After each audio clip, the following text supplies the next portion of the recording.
I had always heard stories about the dark web, how it was a hidden corner of the internet where anything and everything could be bought and sold. But I don't think I ever thought that I would actually explore it myself. It was just too scary and dangerous, not to mention illegal. But one day, I remember watching a YouTube video which talked about some of the crazy things you could see on there. And being a stupid, rebellious teenager at the time, I spontaneously decided to dive right in. At first it was like any other website, with links to various topics and products. But as I clicked through, the content became more and more disturbing. There were sites selling drugs, weapons, and I even saw advertisements for human trafficking. The images and videos I saw were gruesome, making me feel sick to the stomach, but I just couldn't seem to look away. As I continued to scroll, I stumbled upon a site that offered something that caught my attention. A mysterious and exclusive club where people could experience unspeakable things. It was called the Black Room. At first I thought it was just a hoax, but the more I read, the more I realized that it was real. The members of this club paid a large sum of money to be a part of it, and apparently the experiences that they had were beyond anything imaginable. Well, the site had an application process, and after filling out a very detailed form, I received an email inviting me to the next event. It was to be held in an undisclosed location, and I was given specific instructions on how to get there.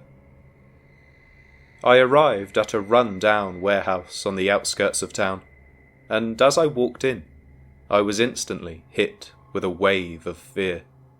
The atmosphere was dark and foreboding, and the people there were like something out of a horror movie.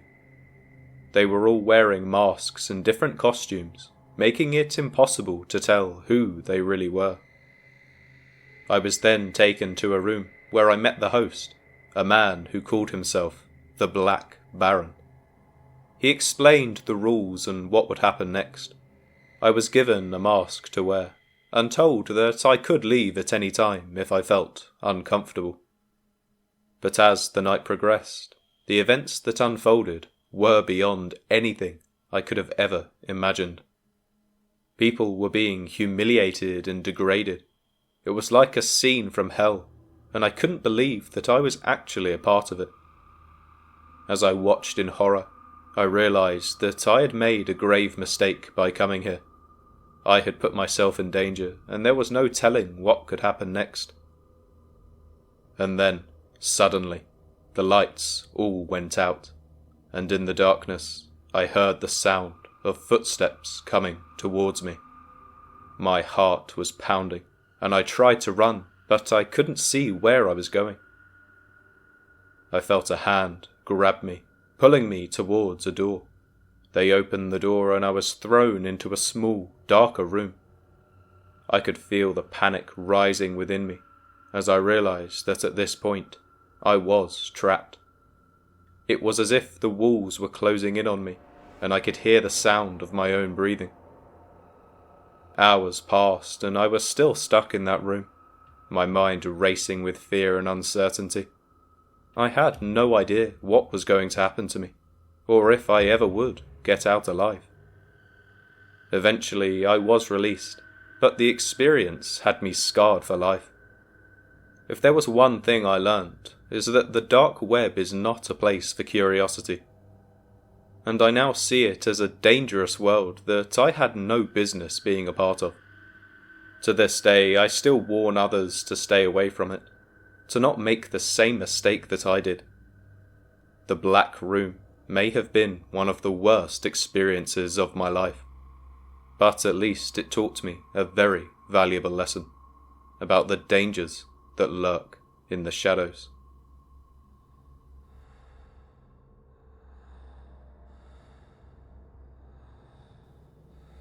I was a broke college student living off campus, and I needed a couch. I couldn't afford a new one, so I turned to Craigslist, hoping to find a decent used couch for cheap. After scrolling through dozens of listings, I finally found one that caught my eye. It was a beautiful leather couch, just the right size for my very small living room. The seller was only asking $50 for it, which seemed like a steal. I assumed they were just trying to get rid of it, so I didn't realize at the time how too good to be true this deal really was. I emailed the seller right away, asking if the couch was still available, and within minutes I got a response. They told me that it was in fact still available, and they asked when I would like to come and see it. We arranged to meet at the seller's house the next day.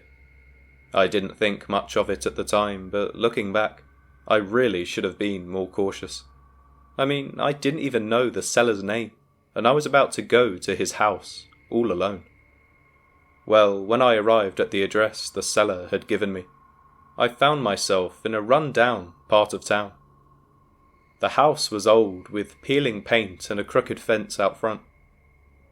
I hesitated for a moment, wondering if I should go in or just turn around and leave. But I really needed a couch, and I couldn't afford anything else. So reluctantly, I knocked on the door, and the man answered. He was tall and thin, with greasy hair and a scruffy beard. He looked like he hadn't showered in days. He smiled at me, but there was something off about him. He gestured for me to come on in and follow him, so I stepped into the house and immediately felt a sense of unease. The air was thick with the smell of cigarettes and old furniture. The man led me to the living room, where the couch was. It looked just as good in person as it did in the pictures, so I was just eager to get the hell out of there and take it home. I pulled my wallet out to pay the man, but he didn't take the money. Instead, he just stood there, staring at me with a strange look in his eyes. "You know, I could really use some company. Why don't you stay a while?" I was so scared. I just wanted to leave, but I didn't want to anger the man, so I just sat down on the couch, hoping to buy some time. As soon as I sat down, I felt something move under the cushions. I jumped up, and the man just laughed. "Oh, don't worry about that. It's just a mouse. I've been trying to catch it for weeks." I was disgusted, and I stood up, and this time the man didn't stop me. He just watched as I hurried out of the house, forgetting all about that couch. I didn't turn back, and when I got back to my own apartment, I was still shaken up. Looking back, I feel like that mouse actually saved me, because without that, who knows what else would have happened. Well, I vowed to never again let my desperation blind me to the dangers of the internet, because you never truly know who's waiting on the other side of that screen. I've always been a big fan of online shopping. I mean, who doesn't love the convenience of browsing through a vast array of products all from the comfort of your own home? That's why when I stumbled upon Facebook Marketplace, I thought I had hit the jackpot. But little did I know that my innocent online shopping spree would lead to one of the scariest experiences of my life.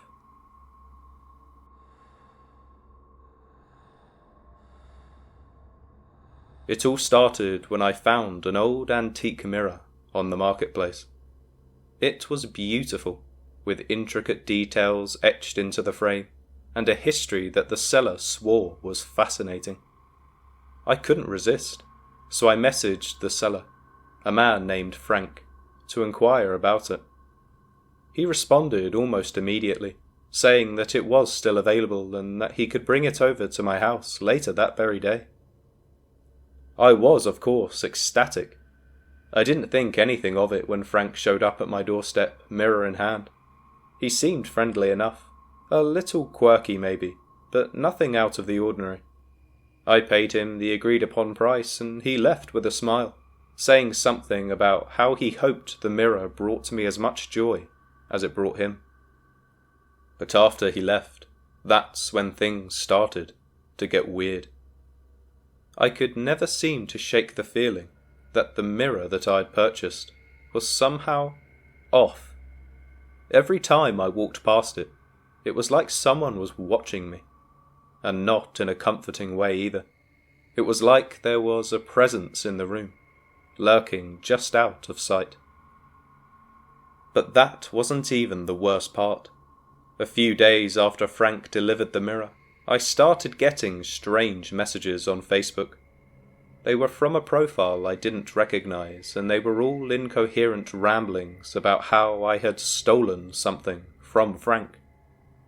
I tried to ignore them at first, thinking it was just a troll of some sort, but they kept coming.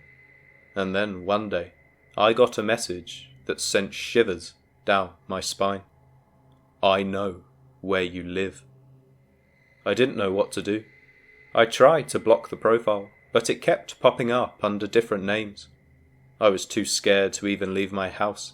Every time I heard a knock at the door or a car engine outside, I would just freeze up, convinced that it was Frank coming to take his mirror back. But the worst was still yet to come. Because one night, while I was sitting in my living room, scrolling through Facebook, I heard a sound outside. It was like a scraping noise, like someone was dragging something heavy across the pavement. I crept to the window and peered through the blinds, and that's when I saw him. Frank was outside, in the darkness, carrying the mirror. But it wasn't the same mirror that I had bought from him. This one was different, warped and twisted, with an evil aura that made my blood run cold. And that's when he looked up and met my gaze, his eyes black and soulless. I swear, in that moment, I felt like he could see right through me. Well, I didn't sleep that night, or the next. Every time I closed my eyes, I saw Frank's face, twisted in a grotesque sneer. And the messages kept on coming, more frequent and more violent than ever. It was like he was taunting me, daring me to come outside and face him. I didn't know what to do at this point. I was too scared to call the police, convinced that Frank would come after me if I did. I couldn't leave my house, couldn't even bring myself to look out the window anymore. But then, one day, it all just stopped. The messages stopped, the scraping outside my window stopped, and I finally felt like I could breathe again. But what happened next is something that I will never forget.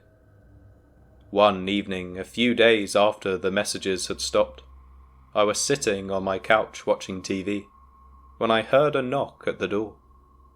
I slowly made my way to the door and peered through the peephole, and that's when I saw a man standing there. All I noticed at first was that he wore a stained t-shirt and a pair of ripped jeans. He looked up at me, and I could see the anger in his eyes. "Are you the girl who stole my mirror?" he spat, his voice low and menacing. I was too afraid to speak. I just stood there, frozen, as he pushed past me into my living room. He headed straight for the antique mirror, which was still hanging on my wall, and started examining it closely. "This isn't mine," he said, his voice shaking with rage. "Where's my mirror?" I tried to explain that I had bought the mirror from a man named Frank, but he just wasn't listening to me. He was pacing back and forth, muttering to himself, and I could tell he was getting more and more agitated. And then he turned to face me, and I could see the madness in his eyes. "I know what you did. You stole my mirror, and you're gonna pay." He lunged at me, and I screamed. We struggled, rolling around on the floor, and I could feel his hot breath on my face. And then, all of a sudden, he stopped. He stood up, looked down at me, and started laughing. "You're lucky. I could have really hurt you. But I have bigger plans for that mirror. You'll just have to wait and see." And then he walked out of my house, leaving me there shaking and crying on the floor. I called the police, of course, but they never found the man.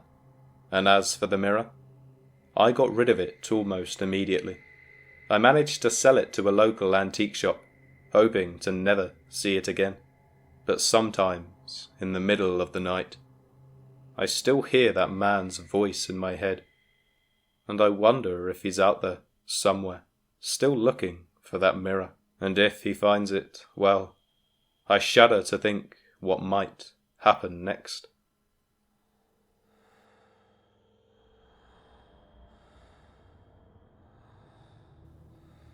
I was going through my emails when I noticed one that caught my attention. It was from an unfamiliar sender and had a subject line that simply read, "Click here." Now, normally I would have just deleted it without a second thought, but something about it piqued my curiosity. Without thinking, I clicked on the link, and that's when things started to get strange. Suddenly, my computer screen was filled with strange symbols and images that made no sense to me at all. It was as if I'd entered another world, one that I was not supposed to be a part of. As I tried to navigate my way out of this strange place, I realized that I was not alone. I could feel the presence of somebody else right there in my bedroom, and it made my skin crawl. It wasn't long before I realized that I had stumbled upon the dark web, a place that was not meant for the faint of heart.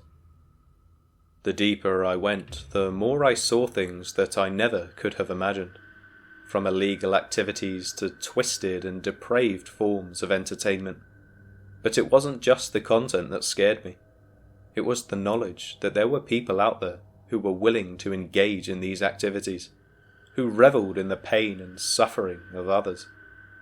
I didn't know what to do or how to get out. Every time I tried to shut down my computer, it just didn't seem to respond.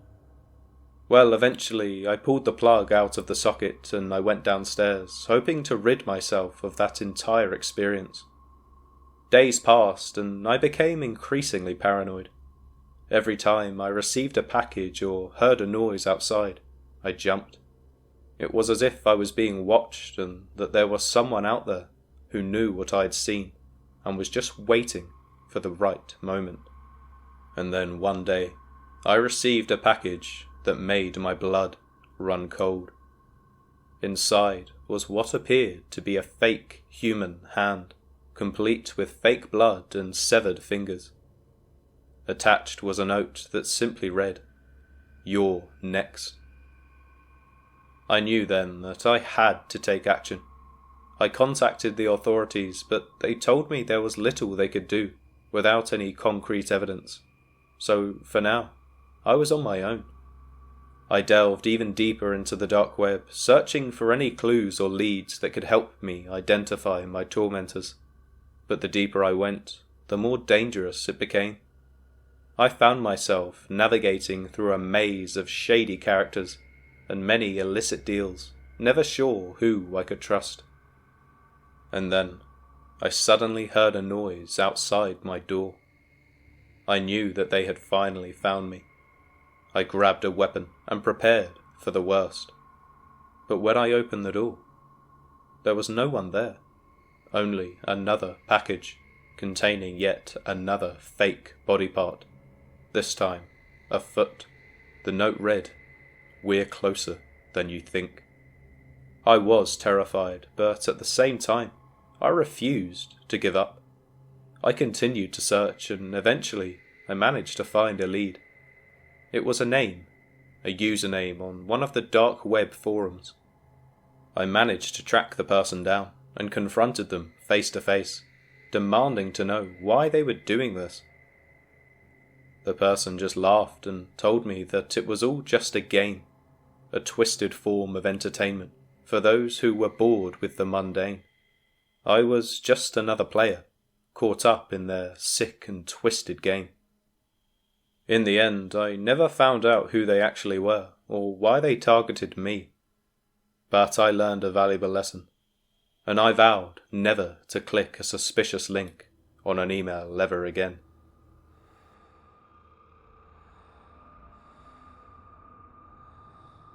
I used to love browsing Reddit, spending hours scrolling through funny memes, interesting articles, and engaging in lively discussions. Until one day, where everything changed. It started with a few strange messages in my inbox.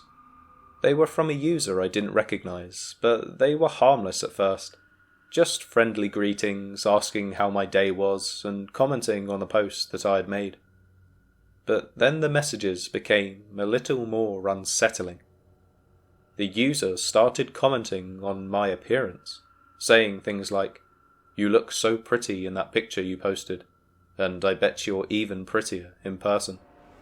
I started to feel uncomfortable because I had never posted any pictures of myself on Reddit, but I didn't want to be rude, so I tried to brush it off. But that's when the user started following me from post to post, spamming every single one with creepy comments and messages. It felt like I just couldn't get away from them. And it wasn't just on Reddit either. This user had somehow found out where I worked and started showing up outside of my office. I would see a hooded man standing there staring at me through the window almost every day. I was truly terrified, and I blocked the user on Reddit, but he just created new accounts and continued to harass me. In the end, I told my boss about the stalker, but there was very little he could do. We worked in a public building, and there were no security guards or cameras to keep me safe. The stalker started sending me gifts too. At first they were innocent enough, a bouquet of flowers, a box of chocolates, but then they started getting more disturbing. One day I opened a package to find a lock of hair, and it was blonde, just like mine. I went to the police, but without any physical threat or evidence of harm, they couldn't really do much. It's kind of shocking how useless the police can be sometimes. They ended up just advising me to be careful and to keep them informed if anything else happened. I felt like I was living in a nightmare. I couldn't go anywhere without looking over my shoulder, and every time my phone buzzed, my heart would start racing, wondering if it was from the stalker. And then one day, I came home to find a note on my front door. It was written in red marker, but the handwriting was so messy and uneven, I couldn't even read what it said. But the thought of that person standing on my doorstep truly sent chills down my spine. I knew I had to act fast. I packed a bag and fled to a friend's house immediately, where I stayed for a few days until I felt safe enough to go back. When I did eventually return, I found that someone had broken in and left many more notes all over my bed. There was also a poem filled with violent and disturbing imagery. Well, I obviously couldn't stay there anymore, so I decided to just move to an entire new city. I changed my phone number and email address, and actually deleted all of my social media accounts. It's been years since then, but I still don't feel safe. The memory of the stalker still haunts me, and I'm always wondering if he'll ever find me again. The internet can be a wonderful place sometimes, but it can also be a breeding ground for darkness and danger. And I guess this experience has taught me we must always try and stay careful, no matter where you are, online.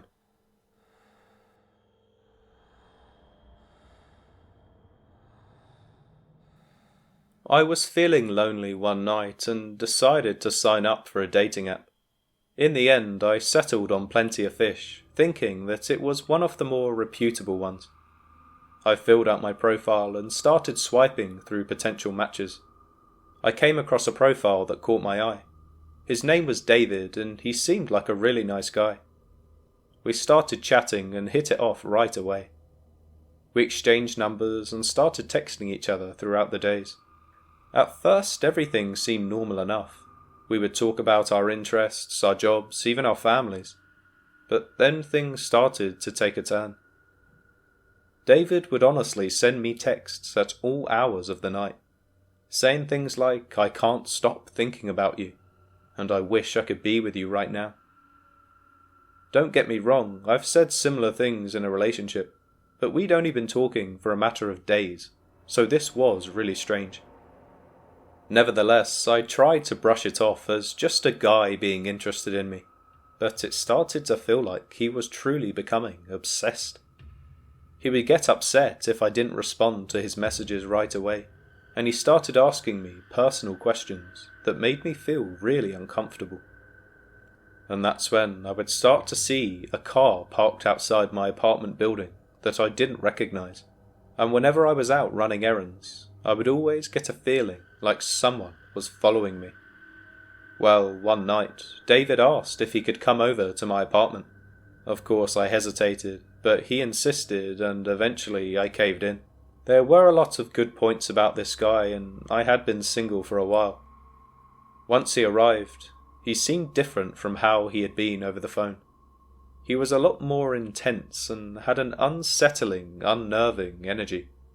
As we sat down on the couch, he started talking about how he wanted to be with me all the time, and how he couldn't bear the thought of me being with anyone else. The way he was talking, it was as if he was about to pop the question or something. So I tried to make an excuse to get him to leave, but he just wouldn't take the hint. Finally, I had to ask him to leave, and he did, but not before saying something that still sends shivers down my spine to this day. "Don't worry, I'll always be watching over you." He said it with a smile, but that didn't calm my nerves one bit. After that night, things only got worse. David started to spam every post I made on social media, leaving creepy comments and messages. My friends would ask me if I had a boyfriend, and I would always have to respond saying, "No, it's just some guy that won't leave me alone." I mean, things got so bad, he would send me pictures of myself that he had taken without my knowledge. I felt like I was going crazy. I didn't know who to turn to or what to do, as I'd kind of got myself involved in this situation all by myself. Eventually, I tried blocking him on every platform, but he would always just create new accounts and start harassing me all over again, as if nothing had even happened. I knew that something bad was just bound to happen, so in the end I went to the police, but I was too scared to leave my apartment. Eventually though, I built up the courage and I headed straight for the police station. I told them what was happening and they understood. Things like this apparently happen a lot more often nowadays. They were able to find David and they helped me file a restraining order against him. I haven't seen him since, but that doesn't mean that I feel any less safer, because I know I'll never truly be free from the fear that he instilled inside me.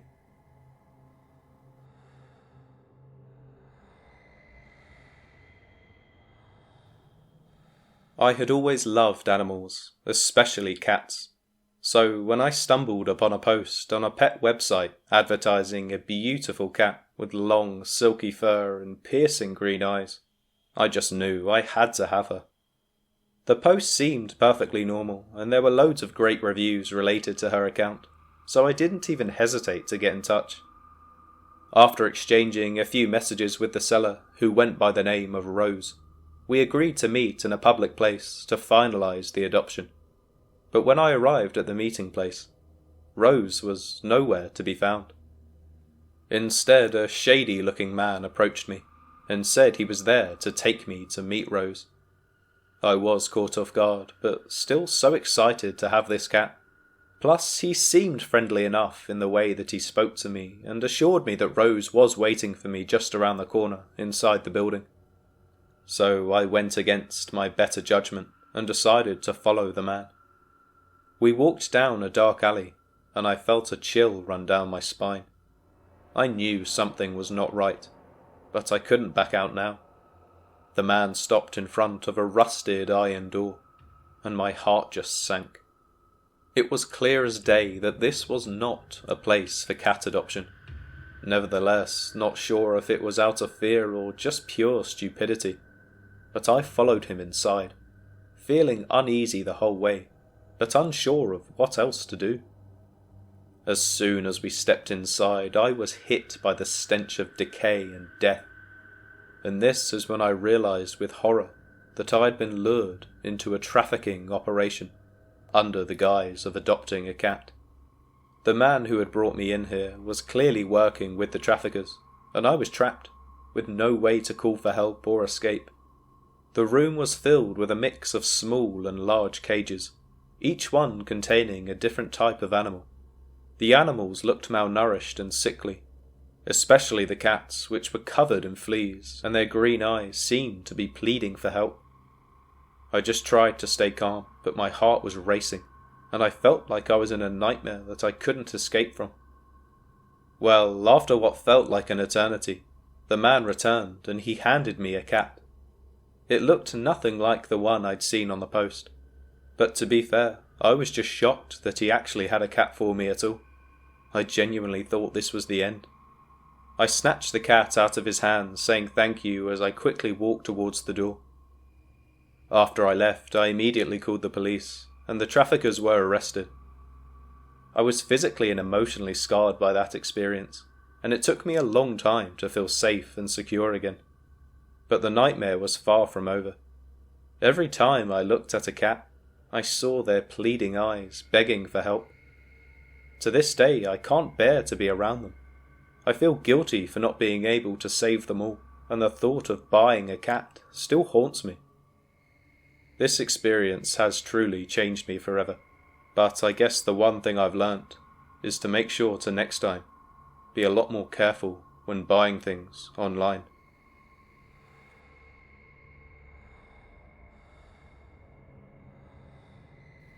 I had just downloaded the eBay app one day when I stumbled upon an antique porcelain doll.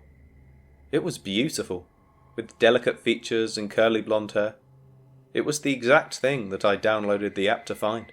You see, I'd always loved dolls ever since I was a little girl, and this one was no exception.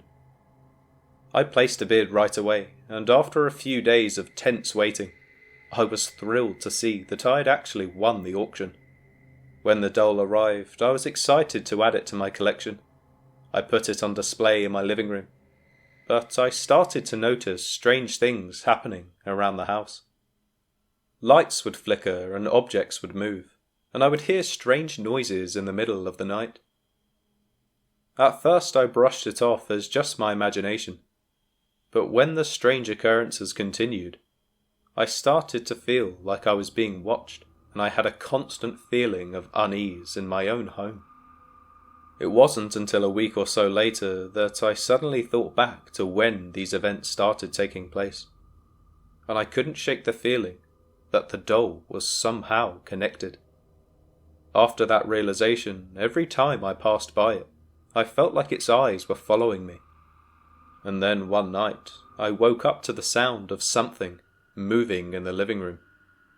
I went to investigate, and I saw that the doll had moved from its display case to the couch. It was just sitting there, staring at the wall with its lifeless eyes. I tried to convince myself that I'd taken it out earlier that night, but for the life of me, I just couldn't remember. I tried to just shake this weird incident off, but the strange occurrences only got worse from there. I would come home to find the doll in different positions than I had left it in. Its arms would be outstretched, almost as if it was trying to grab me.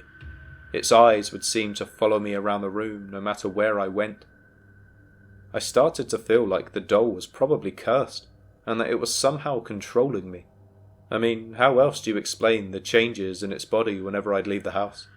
I must have been the one doing it, right? But I had absolutely no recollection. Well, enough was enough.